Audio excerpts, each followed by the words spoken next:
Bonjour Negarari, merci beaucoup de nous accueillir aujourd'hui dans votre cabinet. C'est une grande chance de pouvoir échanger avec vous et la discussion avant même l'interview a déjà démarré et je pense qu'elle va se poursuivre. Donc je voudrais vous remercier énormément pour l'accueil que vous nous réservez et pour le temps que vous nous consacrez. Bonjour Maître Aïri, merci infiniment de nous recevoir aujourd'hui. Alors pour commencer, on aimerait bien que vous nous parliez un petit peu de votre parcours universitaire, notamment sur le fait que vous aviez presque entamé une carrière de pianiste. Alors j'ai effectivement eu mon bac vers 17 ans et ensuite je me suis lancée dans une carrière de pianiste. Enfin j'ai fait des études de piano pendant 4-5 ans et puis au bout de 4-5 ans je voyais pas trop d'avenir dans ce métier, en tout cas pas d'avenir épanouissant et satisfaisant pour moi. Donc j'étais un petit peu désœuvrée et je me suis inscrite en droit sans grande conviction, sans savoir ce que je pourrais en faire. C'est Nanterre qui a accepté ma candidature. Et puis, il se trouve que j'ai eu la chance de rencontrer des professeurs géniaux pendant cette première année. Et ça m'a absolument encouragée à poursuivre. Donc, les choses se sont ensuite déroulées progressivement jusqu'à l'école du barreau. Ouais. Vous avez fait le choix au début, on en a parlé il y a quelques instants, de partir en droit des affaires au début, puis d'aller au pénal. Qu'est-ce qui vous a amené à aller vers le pénal ? J'ai une relation particulière avec le pénal. En fait, pour tout vous dire, c'est la matière qui m'avait le plus plu en première année de droit. Justement, à Nanterre, on avait un professeur qui était fantastique, qui était également avocat, qui n'est plus de ce monde, malheureusement, qui s'appelait Jacques Le Calvez. Un professeur génial, probablement un grand avocat également. Et j'avais adoré cette matière, je l'avais beaucoup travaillé. Et par la suite, je m'en suis un peu éloignée parce que le parcours m'a fait choisir plutôt la matière de l'arbitrage. Et c'est plutôt en arbitrage que j'ai poursuivi mes études. C'est en arbitrage que j'ai fait des stages dans des très chouettes cabinets. Et puis ensuite, j'ai prêté serment. Je suis allée 1 an aux États-Unis pour faire mes études, pour poursuivre mes études. Je suis rentrée, j'ai prêté serment et je me suis retrouvée dans un cabinet anglo-saxon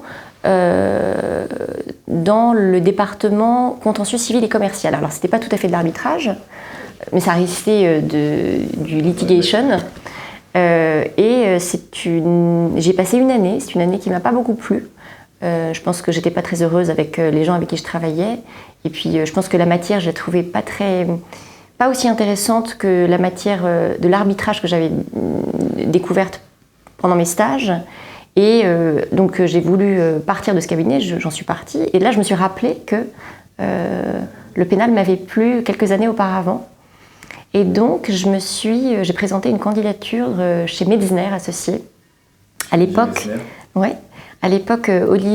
Emmanuel Marcini, l'associé de Metzner, cherchait un collaborateur. On s'est rencontrés. Il m'a donné un dossier à bosser. Donc j'avais pas du tout connaissance, depuis ma première année de droit, quoi. J'avais plus aucune connaissance en matière pénale, mais j'ai beaucoup travaillé ce dossier pendant un week-end. Je lui ai fait une petite note. On s'est revus et il m'a embauchée. Et là, ça a été génial. J'ai adoré travailler avec Emmanuel. Je pense que c'est l'un de nos plus grands avocats. Il est absolument fantastique. Et je dois dire que j'ai été très chanceuse de redécouvrir la matière pénale en pratique, cette fois-ci, avec Emmanuel. Vous avez derrière passé la conférence du stage. Est-ce que vous pouvez nous parler de ce qu'est la conférence, qui n'est pas forcément très connue chez les étudiants, et comment ça s'est passé pour vous, ce mandat de secrétaire de la conférence ? Alors, le concours de la conférence, c'est un concours qui a 200 ans. C'est un concours qu'on passe quand on est avocat, quand on a prêté serment.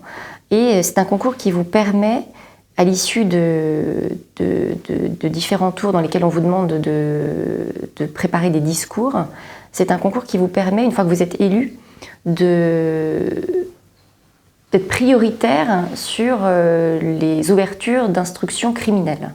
Donc lorsque une personne est interpellée, poursuivie pour une affaire criminelle et que cette personne n'a pas d'avocat, c'est à vous en priorité qu'on fait appel pour le défendre. Donc c'est au stade de sa mise en examen devant le juge d'instruction, ensuite de son éventuel placement en détention provisoire devant le juge des libertés de la détention, et puis ensuite vous suivez le dossier quand on vous garde, mais a priori on vous garde, vous suivez le dossier pendant toute l'instruction et jusqu'à la cour d'assises, si jamais l'affaire est renvoyée devant une cour d'assises ou devant un tribunal correctionnel, si finalement c'est disqualifié en correctionnel.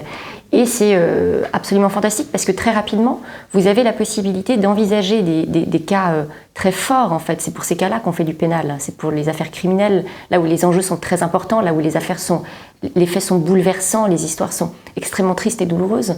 Donc c'est aussi pour ça qu'on fait du pénal. Et donc pouvoir avoir la possibilité d'envisager en fait tout ce parcours procédural quand vous débutez le métier, c'est absolument génial. C'est très formateur en fait, c'est un accélérateur de formation. Et puis pour revenir au concours de la conférence, c'est un concours génial. Je pense que quand on fait du pénal aussi, on a une petite appétence pour la chose artistique, la chose littéraire. On aime bien écrire, on aime bien parler, ou en tout cas on sait à quel point les mots sont essentiels et importants et à quel point on peut faire un grand bonheur comme un grand malheur avec les mots.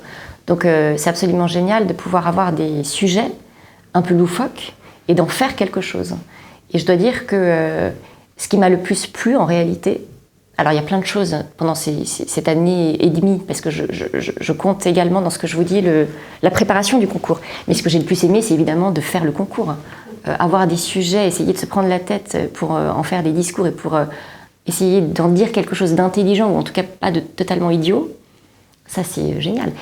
Il y a plusieurs étapes justement. Oui, il y a plusieurs étapes, ça se passe en 3 tours. Alors grosso modo, on est 150-200 à présenter le concours chaque année. Et en fait, vous avez 3 tours qui sont éliminatoires à chaque fois. Un premier tour avec un discours, un sujet que vous choisissez, donc vous le traitez. Vous avez 15 jours pour le traiter, 15 jours pour le préparer, et puis ensuite 10 minutes pour le présenter. Ensuite, si jamais vous êtes sélectionné, vous passez au 2e tour. Et là, ça se passe à huis clos en 5 heures. Donc c'est le tour qui fait le plus peur, mais en réalité c'est le plus simple, ou en tout cas le moins difficile, puisqu'on est tous logés à la même enseigne. Oui. C'est-à-dire qu'on est tous sans Wikipédia, sans Internet, sans téléphone, sans potes, avec son bagage, ses histoires, sa confiance, parce que c'est quand même un exercice de confiance avant tout, c'est pas autre chose que ça. Et puis on doit cracher quelque chose, donc ça se passe en 5 heures, c'est flippant mais c'est génial. Et puis quand vous êtes sélectionné, et à ce stade du concours, il ne reste plus que 24 candidats. Vous êtes sélectionné donc pour le 3e tour qui se passe cette fois-ci en 5 jours, toujours sur le même système, c'est-à-dire que on vous impose cette fois-ci un sujet avec une thèse, et puis vous devez défendre votre position. Donc 5 jours pour préparer, et c'est les 5 jours les plus incroyables du monde. Parce que vous êtes enfermé chez vous, à vous prendre la tête, à ne pas comprendre, à avoir peur, à vouloir lâcher, et puis ensuite vous dites non, il faut quand même continuer. Enfin, c'est une espèce de lutte contre soi qui est très drôle, enfin qui n'est drôle en réalité que quand on a le concours, parce que j'imagine que quand on ne l'a pas, on voit les choses différemment évidemment, mais on peut finir par l'avoir, même si on a raté à plusieurs reprises. D'ailleurs, j'avais raté une première fois. Et donc ensuite, on fait le discours et puis on se retrouve avec 11 autres copains qui ont été sélectionnés et qui deviennent vos frères et sœurs pour la vie et qui sont des gens super, avec qui vous passez une année à discuter de vos doutes, de vos dossiers et à boire des bières en attendant les délibérés de cour d'assises. Donc c'est très drôle. C'est très intéressant et on ne connaissait pas forcément. Et il faut le faire, absolument. Et même le refaire quand on a déjà raté. Parce que ça, c'est quelque chose qui peut vraiment se poser, je pense. C'est y retourner et reprendre la bataille. Mais bien sûr, si vous voulez le faire, si vous voulez être élu secrétaire de la conférence, il faut absolument pas lâcher. Je pense qu'il faut aller assister au concours. Il faut voir un peu ce que les candidats font. Vous avez des vidéos qui sont filmées, c'est-à-dire que, on enregistre les passages des différents candidats. Donc vous avez pour chaque promotion élue, vous avez les 3 tours de chacun qui sont enregistrés. Donc il faut trouver la bonne personne à l'ordre, lui demander qu'elle vous envoie les différentes vidéos, et puis les regarder juste pour vous inspirer, pour savoir que c'est possible. En sachant évidemment que chacun a son propre style et que vous finirez par trouver votre style. Et c'est ça qui est un petit peu angoissant au départ, parce qu'on ne sait pas comment on écrit en fait quand on débute. On ne sait pas quel est son style, et en réalité, votre style, vous le découvrez au fur et à mesure des tours. Et c'est très angoissant de commencer quelque chose sans véritablement se connaître. Mais c'est encore une fois un exercice de confiance en soi. Il faut vous dire que à 25, 30, 35 ans, quand vous tentez le concours, vous avez un bagage suffisamment riche. Je veux dire, vous avez vécu des choses, vous avez lu des bouquins, c'est pas la peine d'avoir une culture incroyable. Ce qui est important, c'est d'en faire quelque chose. Et vous avez tous quelque chose à dire. Donc il faut avoir confiance en vous et cracher la chose. Et puis ensuite, c'est l'exercice qu'on connaît, c'est articuler les idées, essayer d'amener les choses comme une histoire qu'on raconterait avec un peu d'amusement, un peu d'intérêt, quoi. Pouvez-vous nous raconter une histoire qui vous a particulièrement marqué au cours de votre carrière ? Une affaire Je peux vous en raconter une, mais c'est une qui est en cours. Donc je ne peux pas trop en parler, mais c'est une affaire qui m'a tellement marquée en réalité qu'elle éclipse toutes les autres affaires. Donc je n'ai en mémoire en réalité que cette affaire sur laquelle je travaille aujourd'hui. Et c'est l'affaire extrêmement triste de cette jeune fille de 15 ans dont on a retrouvé le cadavre calciné dans un cabanon à Creil. Très rapidement, il y a eu des doutes sur celui qui était son petit copain, son ex-petit copain, qui a été aussitôt interpellé, placé en détention provisoire, lui-même mineur au moment des faits. Donc l'affaire est en cours. Je ne peux évidemment pas en parler, mais c'est une affaire bouleversante parce que cette jeune fille, on dit qu'elle était enceinte de lui à ce moment-là, donc le mobile serait peut-être que sa grossesse et le fait que ce garçon ne voulait pas qu'elle accouche de ce bébé. Donc si tout ça est exact, il se serait débarrassé du bébé en même temps que la mère ou de la mère en même temps que le bébé. Donc c'est une histoire, c'est une histoire absolument triste. Ça pose plein de questions sur... je ne veux pas utiliser le mot féminicide, mais ça pose plein de questions sur ce qu'on pense des femmes, ce qu'une femme est considérée être... comment est-ce qu'on envisage une femme qui a 15 ans a des relations sexuelles ? Est-ce qu'on en fait... est-ce qu'on considère que c'est une jeune femme qui est libre, qui a envie d'afficher, de revendiquer cette liberté en ayant des rapports sexuels ? Ou est-ce qu'on la traite de prostituée ? Et qu'est-ce que signifie le mot prostituée ? Est-ce que c'est un terme qui veut dire justement une forme de liberté ? Ou est-ce que c'est quelque chose qui est forcément insultant ? Enfin, ça pose comme ça des questions. Et puis, pareil, sans rentrer dans les détails, les parcours de chacun des deux protagonistes sont absolument incroyables. Elle a un parcours qui est fou. Lui aussi, de son côté, a un parcours qui est fou. Et c'est l'une des premières fois, en fait, où je prends en charge la défense d'une partie civile. En général, je suis plutôt du côté de la défense. Et d'ailleurs, c'est le concours de la conférence qui m'a plutôt cataloguée du côté de la défense, puisque évidemment, notre mission, c'est de défendre des mises en cause, avant tout. Mais là, pour la première fois, j'étais du côté... Enfin, pas pour la première fois, mais pour l'une des premières fois, j'étais du côté des parties civiles. Et je dois dire que c'est un exercice assez particulier aussi parce que, en fait, quand vous êtes du côté de la défense, vous nagez à contre-courant parce que tout est contre vous. Mais le seul fait de nager vous maintient dans une forme d'action et fait que vous ne vous apitoyez pas tellement sur votre sort, en fait. Le but du jeu, c'est d'aller en urgence contre les évidences et d'essayer de sortir votre client du trou. Donc il y a une espèce d'activité, en fait, qui vous empêche de vous apitoyer sur l'histoire et sur le chagrin de l'histoire. Mais quand on est du côté des parties civiles, c'est assez différent parce qu'en fait, on nage dans le sens du courant. On peut sembler être moins dans l'action, du coup, ce qui est tout à fait faux en réalité quand en face on conteste les faits. Mais quand même, de manière générale, je pense que par comparaison à la défense, on est plus dans le sens du vent. Donc, on peut avoir le sentiment qu'on agit un peu moins et du coup, on a le temps, en fait, de penser au chagrin. Il y a une espèce de chape de chagrin qui vous tombe dessus. Et puis en plus, vous côtoyez les parties civiles, quoi. Et là, en l'occurrence, c'est terrible. Des parents qui ont perdu leur fille de 15 ans dans de telles circonstances et qui sont des personnes d'origine étrangère, donc qui sont un petit peu, qui sont plus seules en France que des familles intégrées depuis des générations. Donc en plus, il y a tout cet aspect-là culturel qui, dans cette affaire particulière, entre en compte. Donc voilà, quand on est PC, c'est une autre forme de défense quand même, je pense. Et puis le poids du chagrin est différent. Il y a une question qui revient souvent auprès des avocats. Je me permets quand même de vous la poser, notamment pour réagir à ce que vous dites. surtout lorsqu'on est en défense de partie civile, comment est-ce que vous gérez au quotidien la douleur de vos clients, la tristesse à laquelle vous êtes confrontés, et puis toute cette pression qui pèse sur vos épaules en tant que défenseur de ces hommes et de ces femmes? Il y a plusieurs choses. Déjà, je pense qu'on reste avocat et qu'on n'est pas procureur. Donc il faut absolument rester à sa place, en fait. Et d'où l'intérêt de faire parfois des parties civiles et parfois de la défense. Quand on est partie civile, il faut se rappeler de ce que c'est que d'être du côté de la défense et de savoir à quel point c'est compliqué de se retrouver pointé du doigt. Il y a un phénomène quand même qui est très étrange, qui est que l'accusation crée la culpabilité ou crée le sentiment de culpabilité. Donc même quand vous êtes innocent, en fait, le seul fait qu'on vous pointe du doigt vous met dans une situation où vous vous défendez mal. C'est très très étonnant, en fait, ce truc.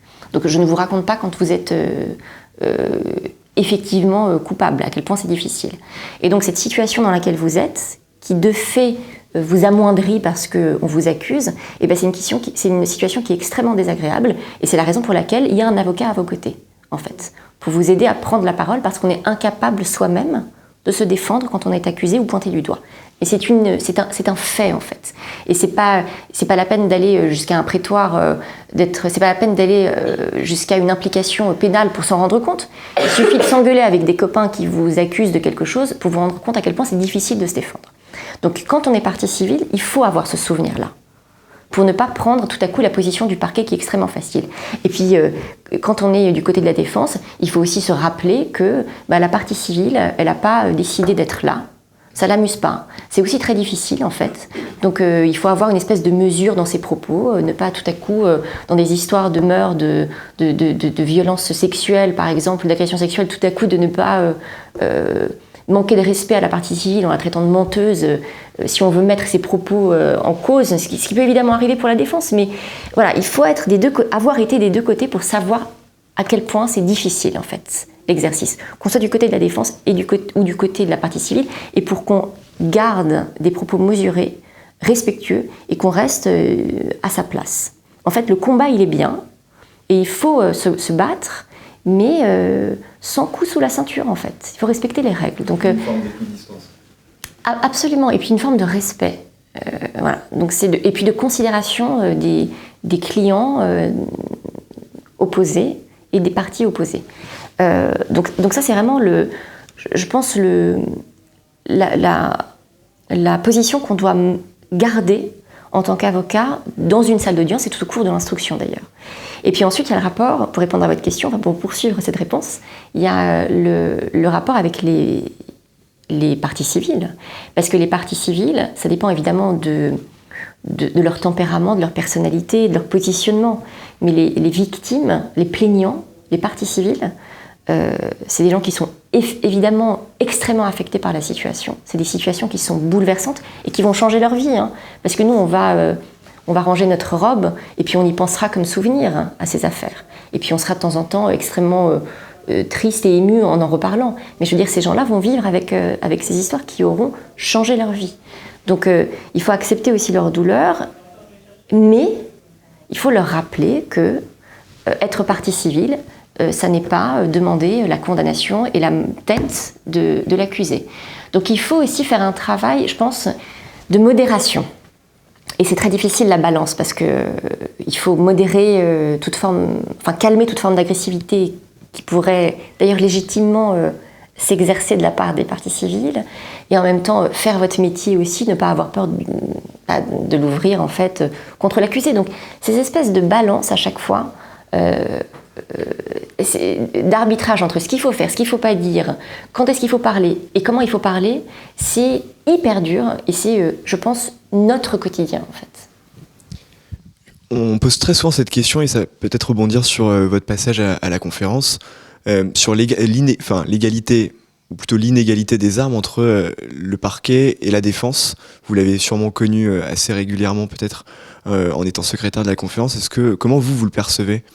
Est-ce qu'il y a une égalité des armes dans la manière d'appréhender les choses, ou est-ce que finalement elle n'est que théorique et en pratique on la retrouve pas ? C'est très compliqué, parce que d'abord ça dépend encore une fois, tout dépend de la personnalité de ceux qui portent les robes Moi, j'ai rencontré des avocats. J'ai en tête un avocat général que j'ai rencontré à plusieurs reprises aux assises, Julien Hérault, qui était absolument fantastique, hyper mesuré.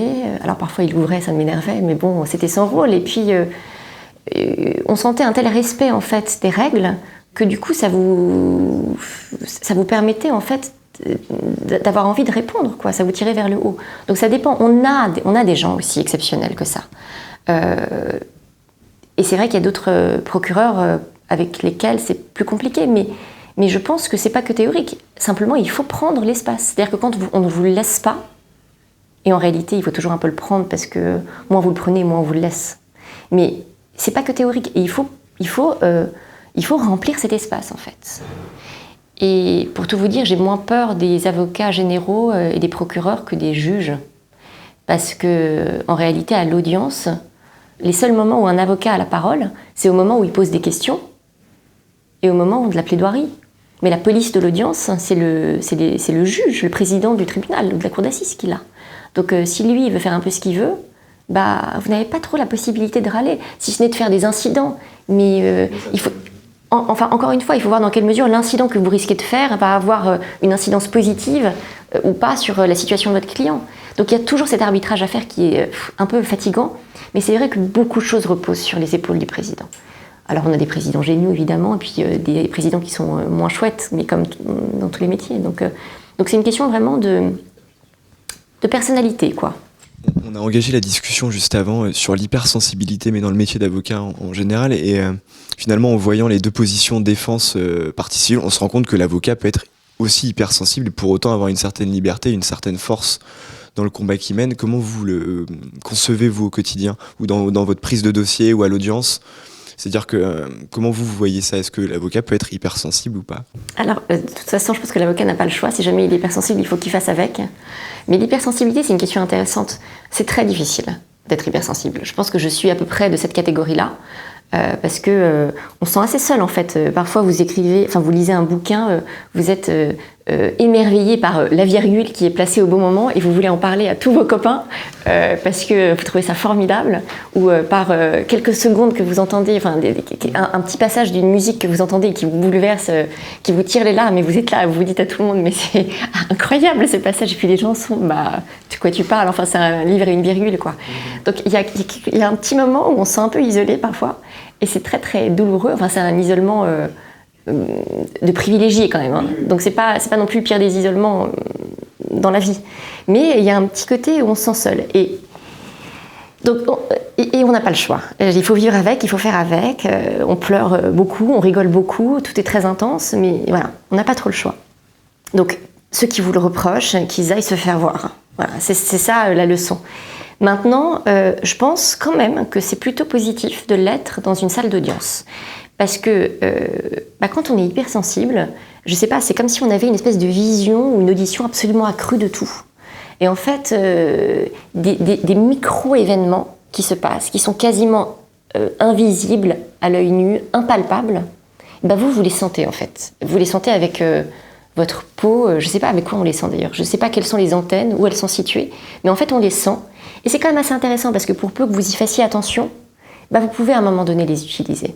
Et ça vient quand même nourrir votre réflexion. Et ça vient quand même nourrir ensuite vos observations et votre plaidoirie.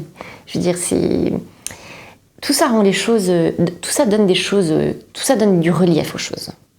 Donc ce relief-là, il ne peut pas être indifférent si jamais vous réussissez à en parler. Donc il faut être fier de son hypersensibilité. J'aimerais revenir sur un thème qu'on a évoqué précédemment, notamment votre formation et vos qualités de pianiste. Trouvez-vous des similitudes entre le métier d'avocat que vous exercez aujourd'hui et éventuellement celui de pianiste ? Ouais, alors c'est une question qu'on me pose assez souvent et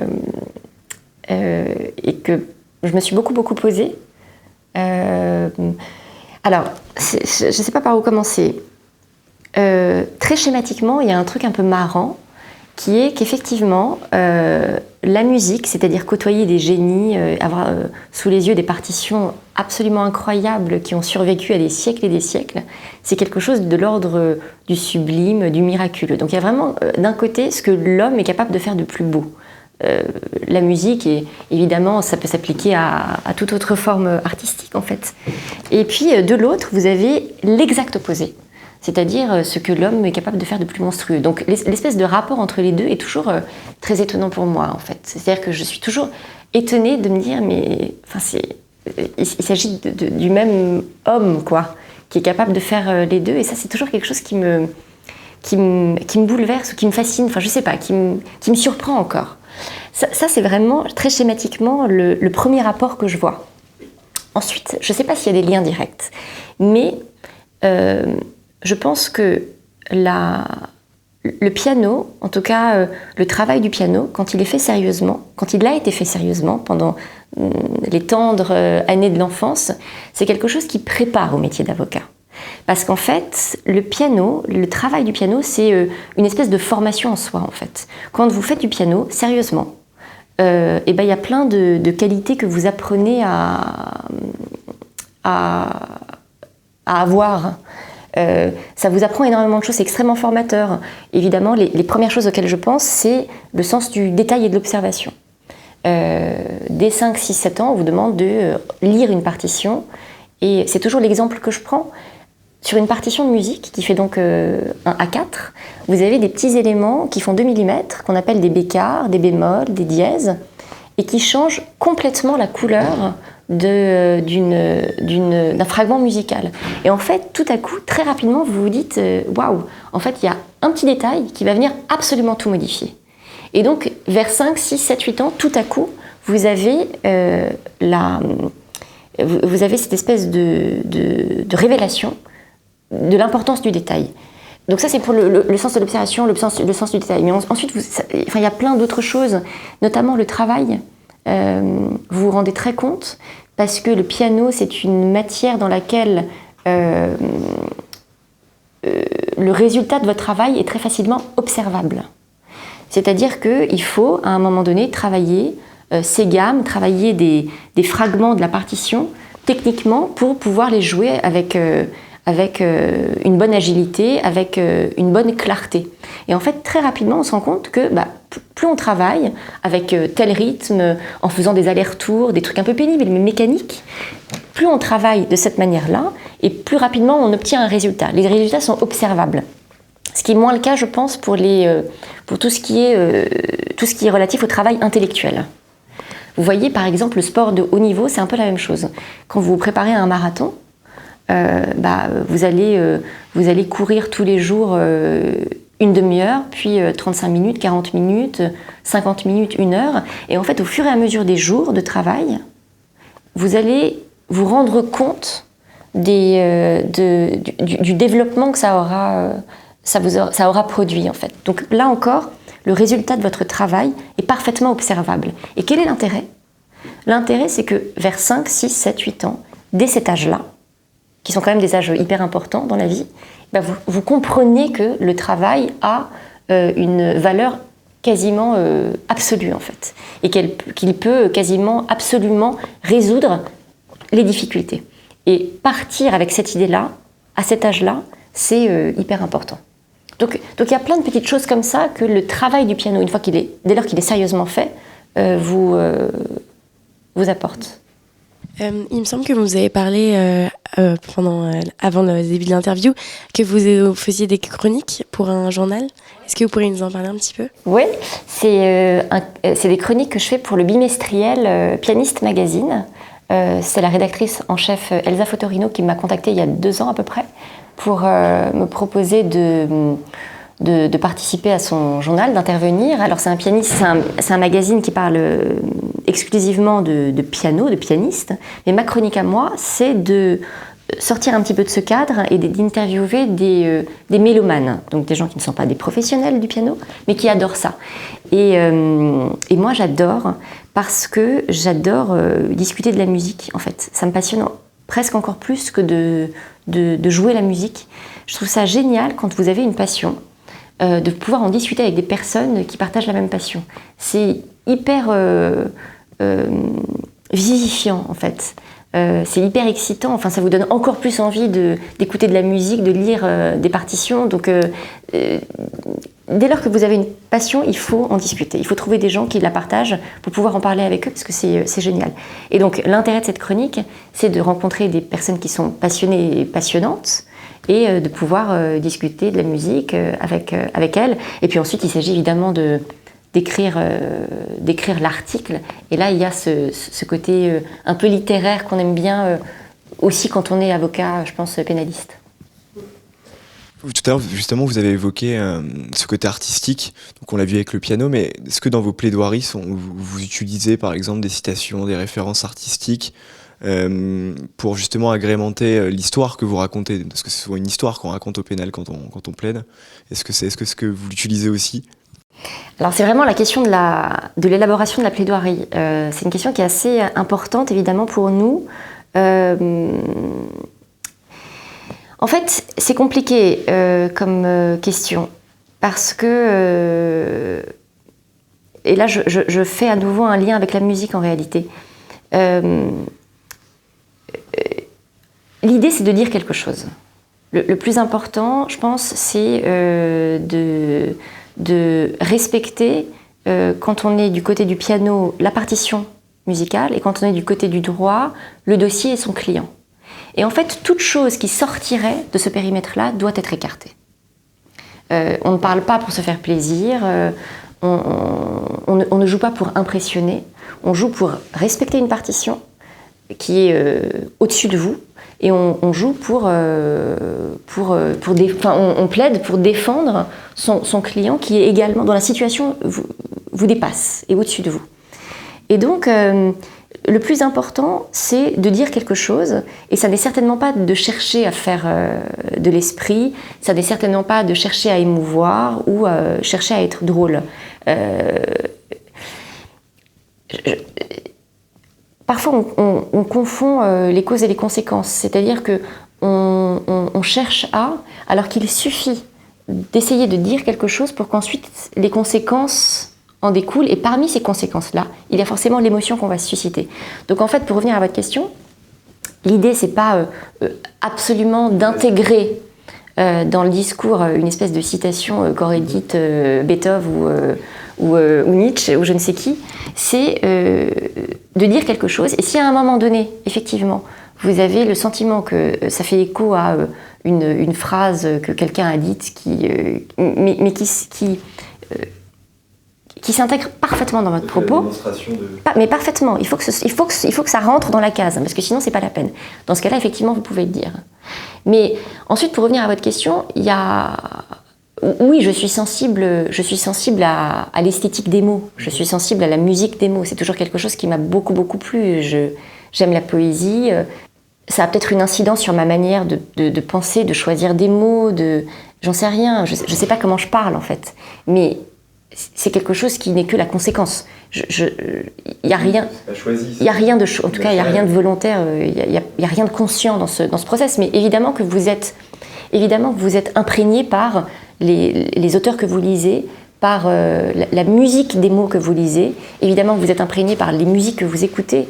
Il y a forcément une incidence. Quand vous lisez du Prévert et du Prévert, il y a un moment donné où votre manière de parler, il y a quelque chose qui lui ressemble. Ça n'égalera jamais du Prévert. Pareil pour Hugo, pareil pour tout le monde. Donc oui, on est imprégné. D'ailleurs, c'est la raison pour laquelle il faut s'entourer des références importantes, quoi. Et il faut s'entourer des gens qui sont intéressants aussi. La qualité des gens qui vous entourent, qui nous entourent, c'est essentiel. Parce qu'on fait beaucoup de choses par mimétisme, sans le savoir. Vous êtes également enseignante, vous êtes chargée de TD ?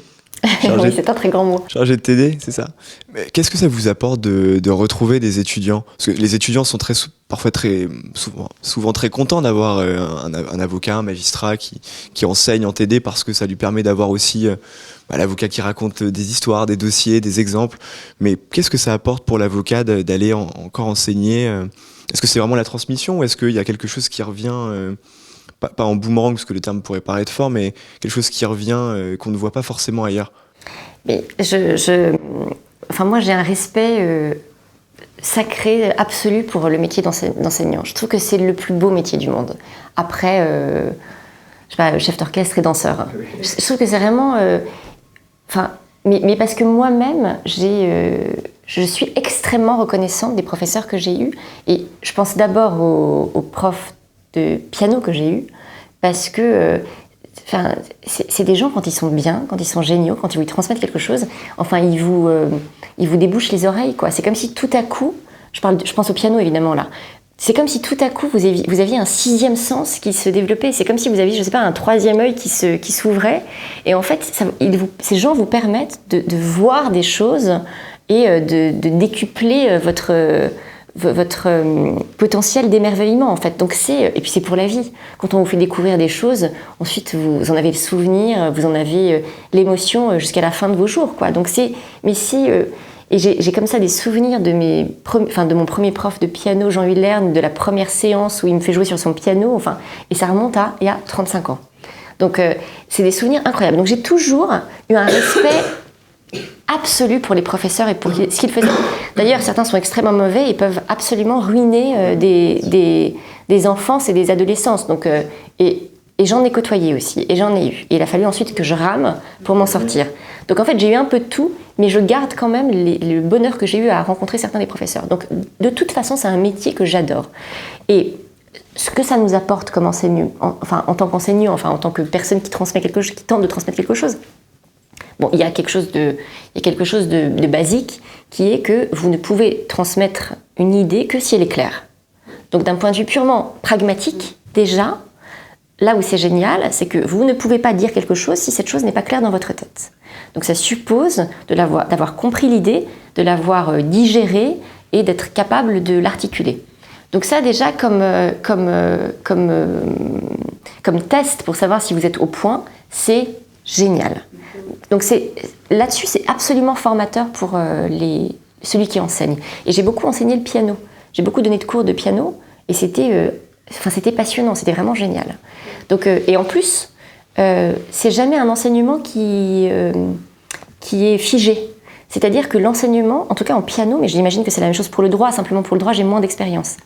Mais je pense que l'enseignement nécessite que vous-même, vous continuiez à vous nourrir de la musique parce que les réflexions évoluent en fait. Et je pense que les bons profs de piano sont des profs qui continuent à travailler la musique.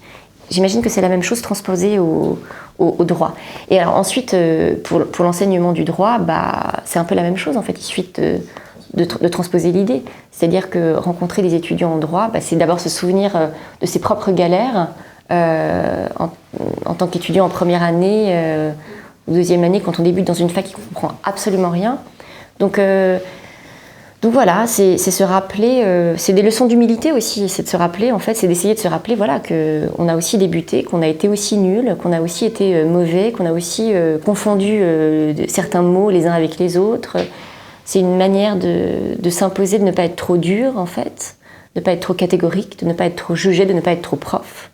Mais c'est l'un des plus beaux métiers du monde. Donc il faut absolument, je pense, l'honorer en tant que prof.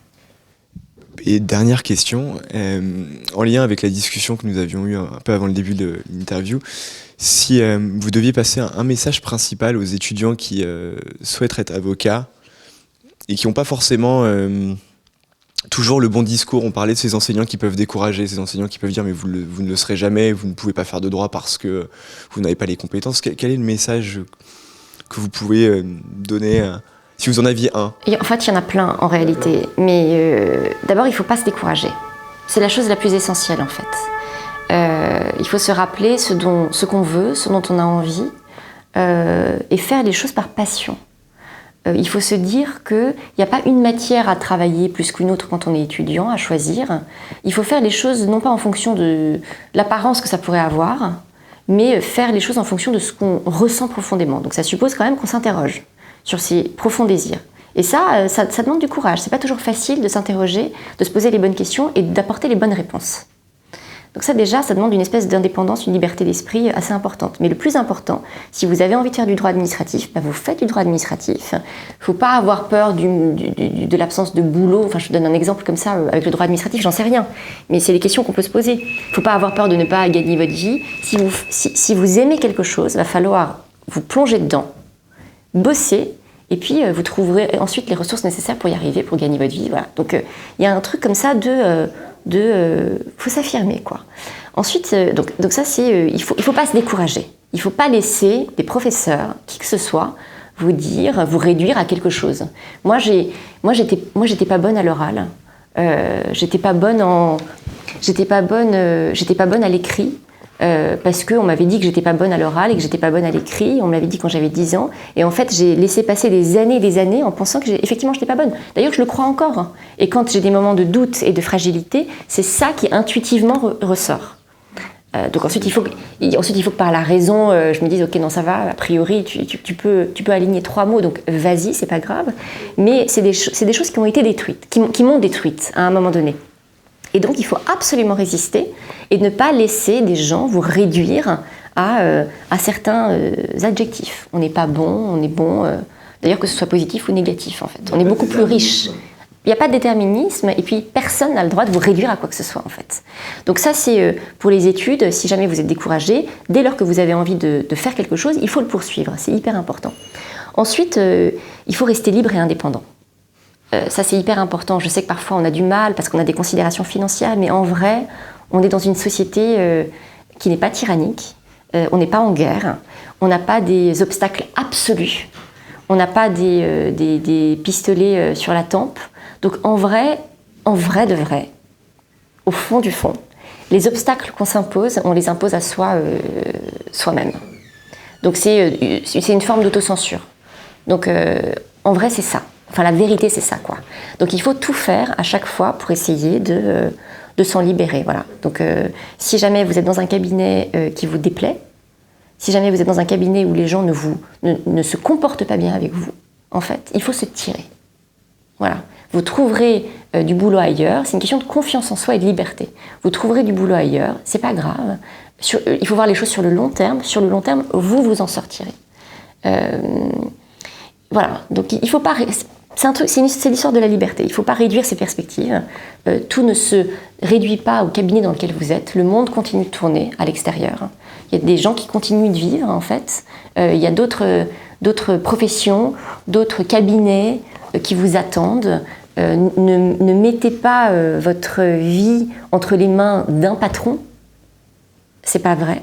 Il y a des gens exceptionnels ailleurs. Si vous n'êtes pas content des gens avec qui vous travaillez, donc il faut absolument être libre. Et de toute façon, on fait ce métier pour la liberté. C'est-à-dire que ce qui nous touche le plus quand on est sur les bancs de la fac, quand on fait du droit pénal, c'est les enjeux de liberté. Donc ce serait quand même très drôle de vouloir défendre la liberté et d'être totalement soumis soi-même. C'est quand même une contradiction effrayante. Donc voilà, et ça suppose qu'on se rappelle tous les jours qu'on est des êtres libres. Voilà. Merci beaucoup Maître Aéry pour ces échanges passionnants. Merci à vous. Merci.